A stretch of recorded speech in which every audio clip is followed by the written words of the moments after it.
Hello, and welcome to Keeping Time with Plants, a workshop brought to you by the U.S. Botanic Garden. My name is Mara, and I have been illustrating with the gardens for about 5 years. And during that time, I've had the opportunity to witness a lot of different blooming and fruiting cycles in the plant world, which I've documented through illustrations. And this process has helped me think about time in a really different way. I think about evolutionary time on a long term scale, but also these observations have helped me ground myself in the present moment. And as many people in the world are quarantined and living isolated lives without the normal work and social calendars, I've heard from friends and family how it's hard to keep track of the day of the week or even the day of the month. And so I invite you to ground yourself in the present moment. Today, we'll be paying attention to the way that plants change over the course of a single day. So you'll just need a piece of paper, a pencil, and access to a plant. So, one common way that plants move or change throughout the day is that they track the sun. And this can be a little bit tricky to observe because it's happening so slowly. But if you have access to an indoor plant, that's something that you can manipulate and you can speed the process up by reorienting the plant. I've flipped this planter around 180 degrees, and by doing that, the clover here is trying to find the light again. I started drawing about an hour ago, and I was pretty impressed at how quickly the plant's moving. So this was my first drawing. This was my second drawing only 15 minutes later, and already the stem is straightening and the leaves are shifting.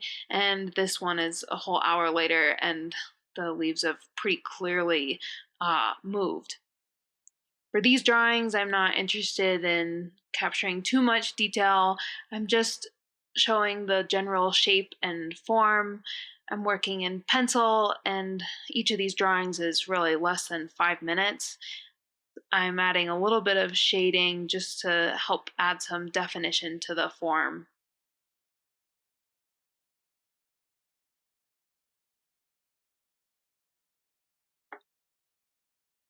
Flowers are another great thing to watch over the course of a day. This borage plant, I noticed when it bloomed this morning, the flowers were pink, and over the course of a day, they've turned blue. When it comes to depicting color, I like to use watercolor, and I paint with really tiny brushes, and I use 100% cotton watercolor paper. But you can also document changes with colored pencils, markers, crayons, whatever you have. Even written notes about the colors that you see would be a great addition to any observations you have. I start with pencil, and then I make some lines with a waterproof pen.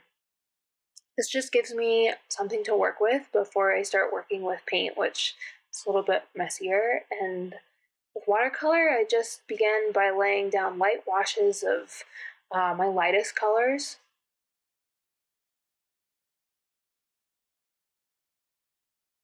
Really, I don't care too much about what my drawing looks like in the end. This process for me is about making the time to sit in one place and observe and to document that time. And I end up noticing more about the thing I'm painting than if I had just snapped a quick photograph. Much like our own bodies, plants have their own circadian rhythm. Some flowers will, for example, open and close at specific times in the day. I'm thinking of plants with the common name morning glory, which many of those flowers will open in the morning and then be closed by the end of the day. In the 1700s, the scientist Carl Linnaeus was interested in this occurrence, and he designed what he called the flower clock, which was a garden that had 30 different plant species, and each one would bloom at a different time of the day. So if you walked into the garden, you could notice which one was blooming, and in that way tell what time of day it was.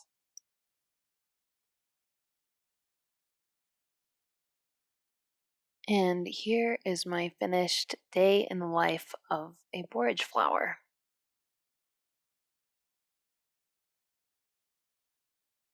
Thank you so much for joining me today and following along.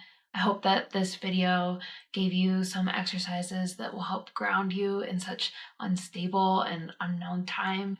And if you share your work online, you can use the hashtag USBGArt. Thank you so much, and I'll see you next time.